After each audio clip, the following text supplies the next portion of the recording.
Hujan deras mengguyur kota Jakarta malam itu, membasahi jalanan dan menciptakan suasana yang kelam. Di sudut kota, 7 sahabat duduk di sebuah kafe kecil yang hangat, membahas rencana besar mereka. Aroma kopi bercampur tawa sesekali terdengar dari meja mereka. "Ciremai akan jadi pendakian pertama kita setelah sekian lama," ujar Maya dengan mata berbinar. "Aku sudah membayangkan kita duduk di puncak sambil menikmati sunrise." Namun, suasana ceria itu berubah saat Rian menerima pesan di ponselnya. "Ciremai ditutup," katanya singkat, membuat semua orang terdiam. "Serius?" tanya Ayu dengan nada kecewa. Rian mengangguk. "Ada perbaikan jalur, jadi nggak ada yang bisa naik." Reza, yang sering menjadi pemimpin dalam kelompok itu, menghela napas panjang. "Kita nggak mungkin batal, kan?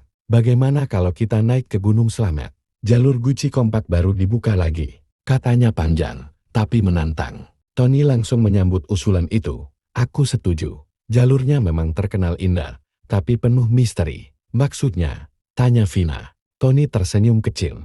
"Katanya banyak pendaki yang dengar suara-suara aneh di jalur itu. Beberapa bahkan melihat sesuatu yang gak masuk akal." "Udah, Tom.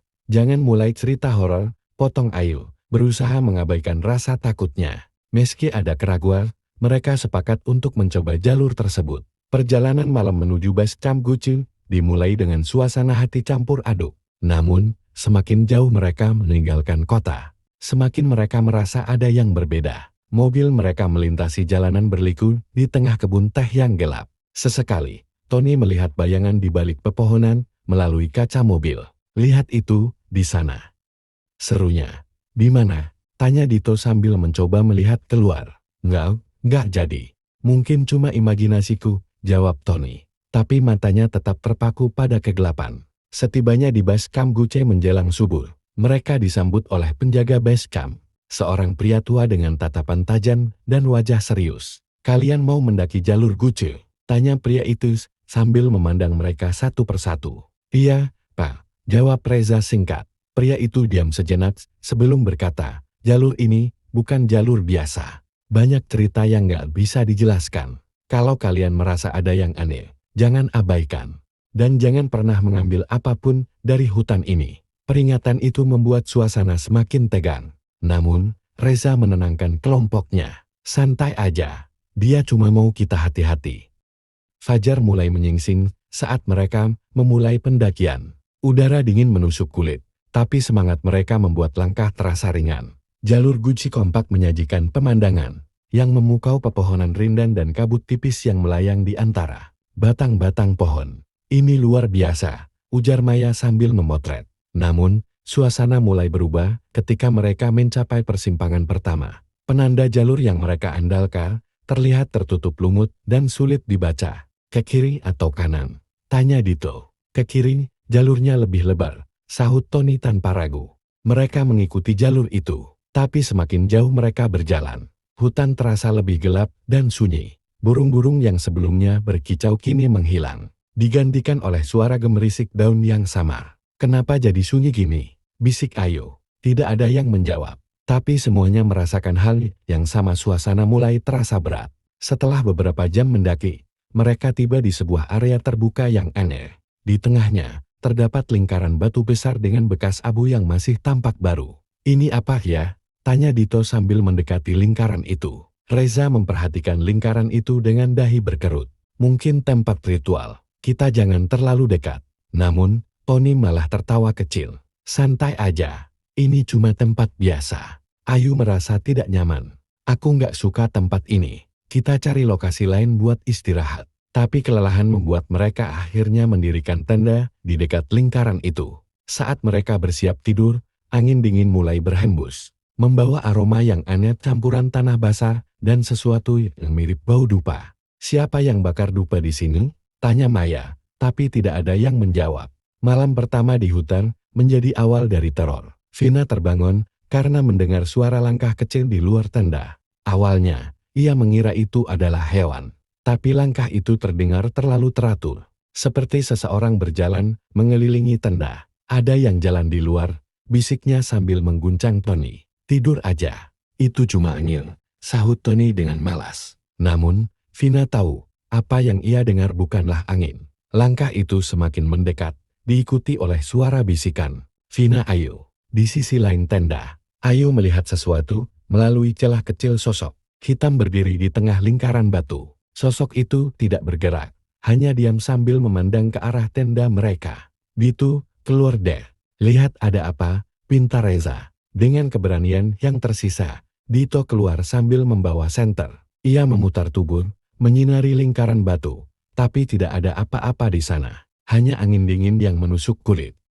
Pagi harinya, mereka menemukan jejak kaki kecil yang mengitari tenda mereka. Jejak itu aneh kecil, tapi tidak mirip dengan jejak manusia. Ini bukan jejak binatang, ujar Rian dengan nada serius. Ayu mulai panik. Aku nggak mau di sini lagi. Tempat ini aneh. Namun, perjalanan turun tidak semudah yang mereka pikirkan. Jalur yang mereka lalui sebelumnya tampak berubah. Pohon-pohon seperti berpindah tempat, membuat mereka merasa terjebak di hutan yang sama. Setelah berjalan tanpa arah, mereka tiba di sebuah goa kecil dengan ukiran aneh di pintu masuk. Goa itu mengeluarkan hawa dingin yang membuat mereka semua merinding. Masuk atau enggak? Tanya Tony. Jangan, sahut Maya cepat. Kita nggak tahu apa yang ada di dalam. Namun, sebelum mereka bisa pergi, suara bisikan kembali terdengar. Kali ini lebih jelas dan datang dari dalam goa. Goa kecil itu berdiri dengan pintu masuk yang dipenuhi ukiran aneh. Ukiran tersebut menyerupai simbol-simbol yang tidak pernah mereka lihat sebelumnya. Spiral, mata yang terbuka, dan garis-garis yang berliku. Dari dalam goa, hembusan angin dingin keluar, membawa aroma tanah basah yang bercampur bau seperti belerang. Kita nggak boleh masuk, ucap Maya dengan nada tegas, wajahnya pucat. Namun, Tony, yang selalu penasaran, mendekat. Nggak ada salahnya kita lihat sebentar. Mungkin ini tempat bersejarah, katanya sambil menyalakan senter.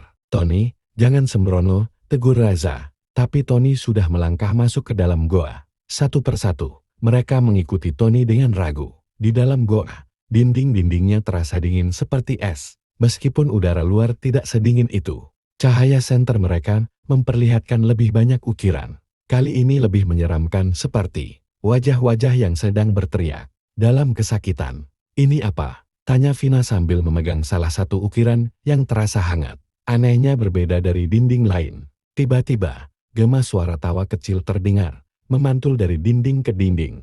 Tawa itu terdengar seperti anak kecil, tetapi semakin lama, semakin berubah menjadi suara rendah yang mengerikan.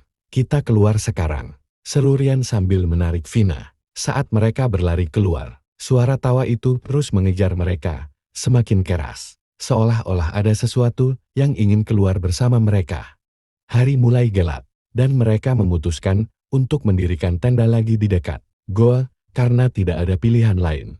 Malam itu terasa lebih dingin dari sebelumnya. Angin yang berhembus membawa suara-suara aneh, seperti bisikan banyak orang yang berbicara dalam bahasa yang tidak mereka pahami. Kita nggak boleh tidur, ujar Maya sambil memeluk lututnya. Ada sesuatu di hutan ini. Namun, kelelahan membuat sebagian dari mereka tidak tahan lagi. Dito dan Tony akhirnya tertidur, sementara yang lain berjaga-jaga. Sekitar tengah malam, suara nyanyian terdengar dari arah goa.